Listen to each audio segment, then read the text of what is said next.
பாபா ஓர் கருணாலயம், பாதம்தான் கமலாலயம். பாபா ஓர் கருணாலயம், பாதம்தான் கமலாலயம். சாயப்பா உறவுகள் அனைவருக்கும் வணக்கம். சாயப்பா மேல் நம்பிக்கை வைத்து அவரை நினைத்துக் கொண்டிருக்கும் உங்கள் அனைவரின் வேண்டுதலையும் சாயப்பா நிறைவேற்றுவார். நல்லதையே நினைப்போம், நல்லதே நடக்கும் என்றும் சாயப்பாவின் அருள் உங்களுக்கு இருக்கும். நம் மனதிற்கு இதமான சாயப்பாவின் இன்றைய அருள்மொழியை கேட்போமா? அன்பு குழந்தையே, இனியும் உனக்கு என்ன கவலை?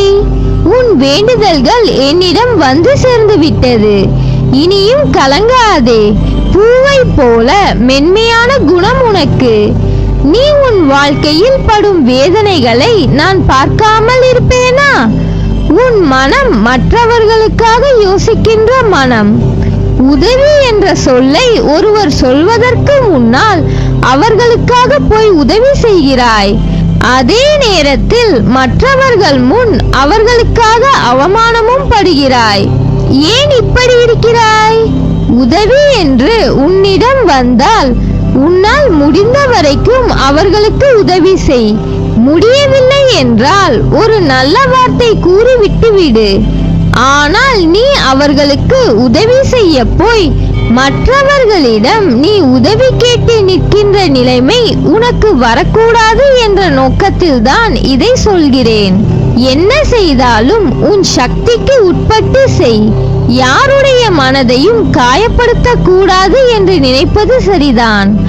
ஆனால் முதலில் ஒன்றை புரிந்து கொள். உன் மனதை நீ காயப்படுத்தாமல் அது திடமான மனநிலையில் பார்த்து கொண்டாயானால், அவர்கள் உன்னை காயப்படுத்தினால் அதை சாதாரணமாக எடுக்கும் மனநிலைக்கு நீ வந்துவிட்டால் அவர்கள் பேசும் எதுவும் உன் மனதை அழுத்தாமல் இருக்கும். நீ உன் மனதை காயப்படுத்தாமல் பார்த்து கொண்டாய் என்றால் மற்றவர்கள் காயப்படும்படி எந்த வார்த்தையும் எந்த செய்கையும் உன்னிடம் இருந்து வராது. என் பிள்ளையான உனக்கு நன்றாக தெரியும், வலி என்பது ஒன்றுதான். அது உனக்கானாலும் சரி, மற்றவர்களுக்கானாலும் சரி, வேறு எதையும் நினைத்து குழம்பிக் கொள்ளாதே. நீ நன்றாக இருப்பாய். நல்ல எதிர்காலம் பெற்று வசந்தமாய் வாழ்வாய். உன் வெற்றிக்கு இடையூறாக இந்த சிறு சிறு சறுக்கல்கள் தோன்றுகிறது. உன் மன வலிமையை சோதிப்பதற்கே அது நடக்கிறது.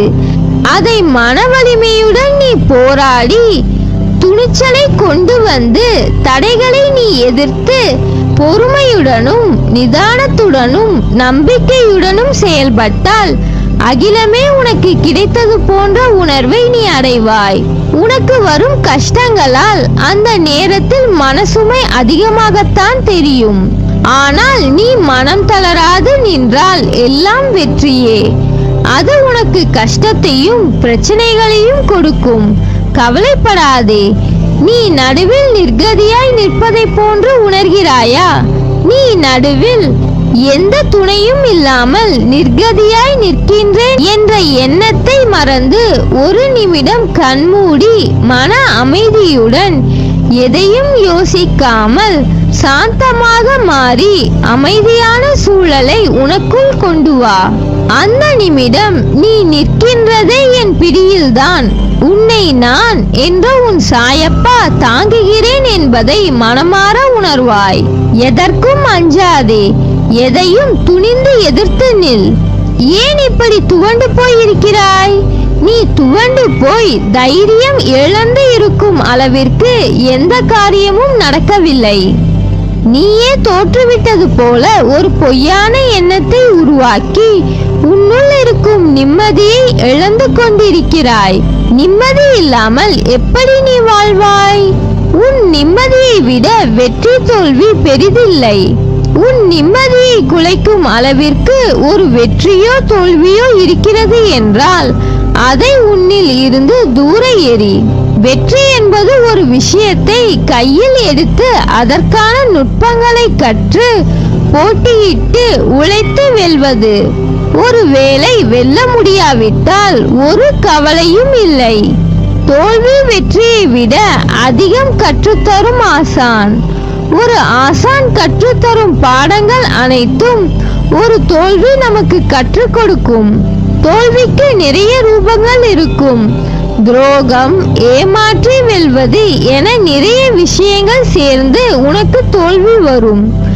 அவை உனக்கு கற்றுத்தரும் பாடமே உன் வாழ்க்கையில் வெற்றியை குவிக்கும். தோல்வியிலும் தனிமையிலும் கற்ற பாடம் குரு போதித்த பாடங்களுக்கு ஒப்பிட்டு கூறலாம்.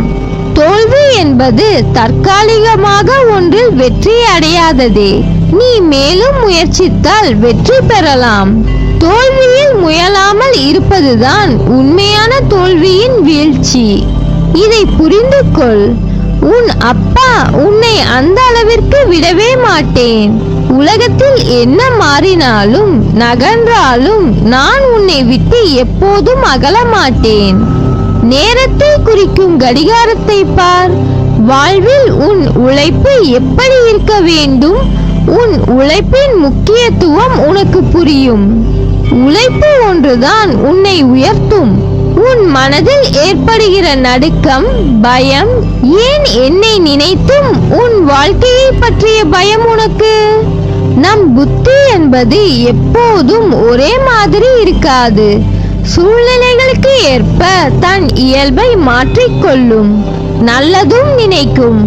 ஆனால் புத்தி எந்த நேரத்தில் என்ன இயல்பில் இருக்கும் என்பதை முன்னரே அறிய முடியாது.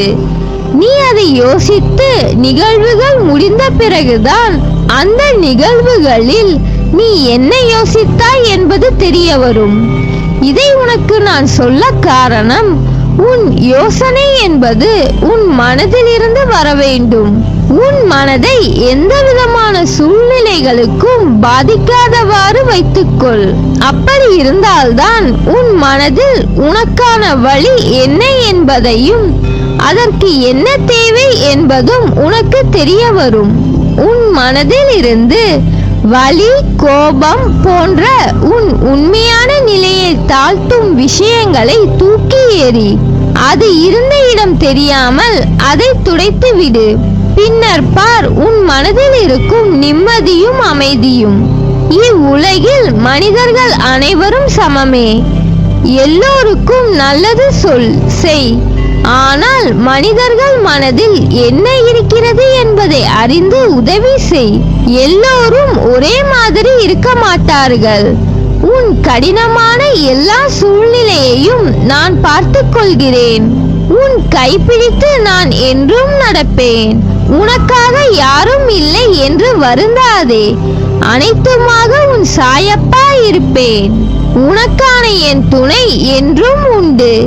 உன்னை நிச்சயம் நல்வழிப்படுத்துவேன். உனக்கான வழிகள் எல்லாம் வெற்றியாய் இருக்கும். அதற்கு நான் பொறுப்பு. நீ மகிழ்ச்சியுடன் உன் வாழ்க்கையை வாழ்வாய். நல்லதே நடக்கும். நீ என் பரிபூர்ண அருளும் ஆசிர்வாதமும் அன்பும் பெற்ற என் செல்ல பிள்ளை.